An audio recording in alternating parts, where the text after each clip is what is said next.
Most people do not wake up feeling oppressed.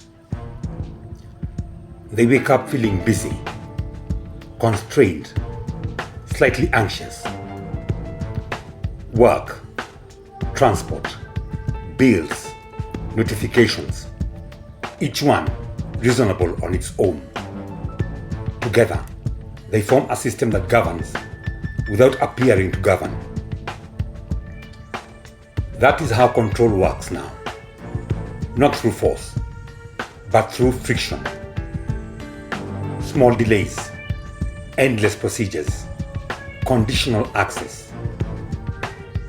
Nothing is denied outright. Everything is postponed.